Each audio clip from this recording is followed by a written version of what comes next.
Oh, hi guys. Ayan, na-miss ko 'to. So ayan na nga, ang topic naman natin ngayon ay ito na sa background ko. Okay, so alam niyo naman 'di ba, so kung napanood niyo yung mga video ko galing ako ng Macau. So last month, bandang katapusan. So ayun na nga, ikuwento ko na nga, ano nga ba 'to sa background ko, 'di ba? 'Di ko lang alam kung ako lang 'to or kayo din. So, naranasan niyo ba 'to? Okay. Bago ka ano, ito kasi ano, 'di ba, Ruins of Saint Paul. Hirap hayop. Sa Ruins of Saint Paul siya. So, ngayon bago ka makapunta dito, 'pag dito ka sa ano, haharap dumaan sa may parang simbahan pa, tapos paakyat siya. So, okey.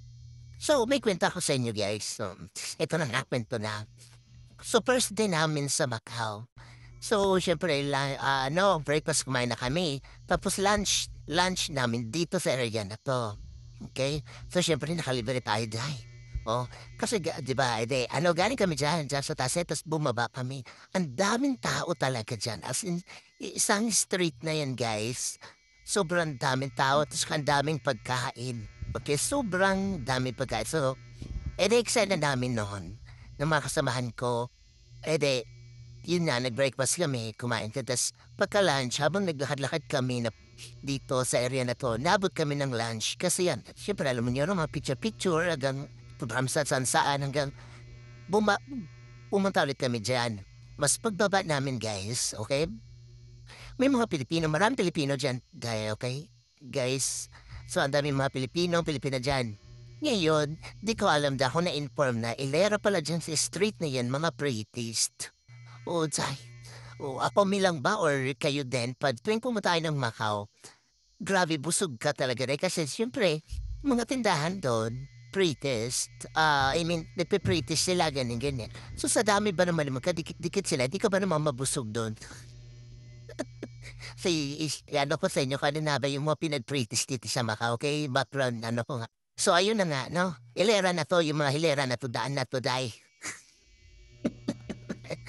So, itong hilera na 'to guys, ayan yan, katabi siyempre magkatapatan lang, katabi. So, pretest 'yan.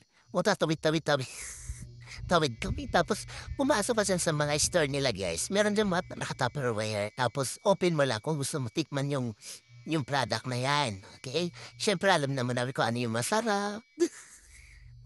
Tapos kuha lang kami ng kuha tapos lipat ulit, kuha ng kuha hanggang as in matatawa ka na lang talaga kasi sobrang mabubusog ka talaga. Tapos meron pa diyan yung mga karne-karne na hihiwain nila or gugupitin nila o tapos bibigyan nila sa'yo, ganyan.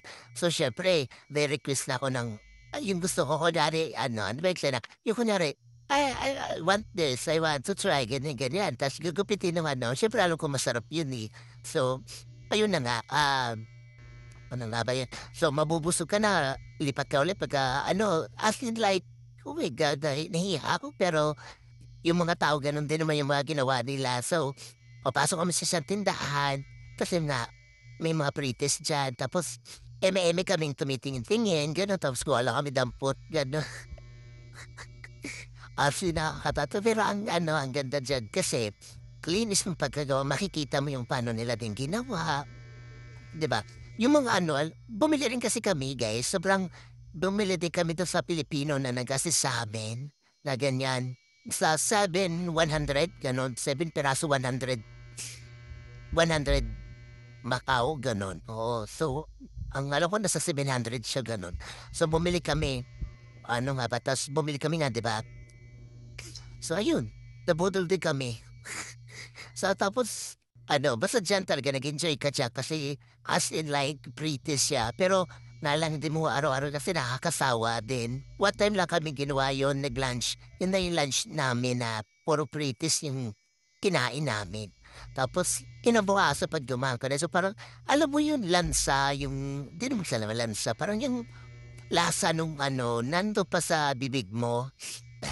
Tapos andun pa siya parang alam mo yung maumay ka na parang ano ba yan, 'pag dumaan ka diyan naamoy mo pala parang ganyan. Pero 'pag first time mo or first ano mo pala, wow ang sarap, gano'n kasaya. Kasi parang siyempre lahat yung pre-taste mo titikman na, eh, sa dami ba naman ng tindahan diyan, 'di ka ba naman mabusog, 'di ba?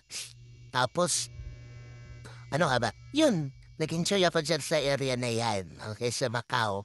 So, alam mo 'pag pumunta kayo ng Macau guys, wag niyong, um, anuhin na hindi kayo makapunta diyan kasi siyempre isa rin yun sa mga di ko alam kung maano siya, landmark din siya ng mga bisita din, okey?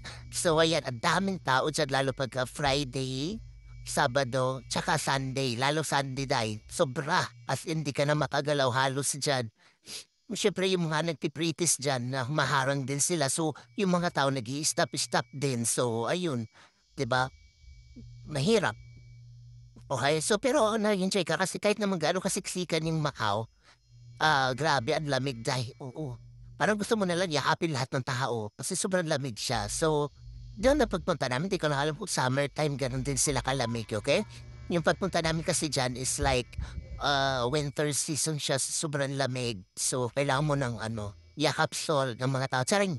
Anyway, so parang nag-enjoy naman ako. So, hindi ako pinagpawisan kahit sobrang, daming tao. Basta di ko lang alam 'pag summertime, okey? So, yung pagpunta namin winter siya. So, ayun na guys, yun yung kwento ko diyan sa inyo 'pag pumunta kayo ng Macau, huwag niyo rin kalimutang puntahan 'to, okey?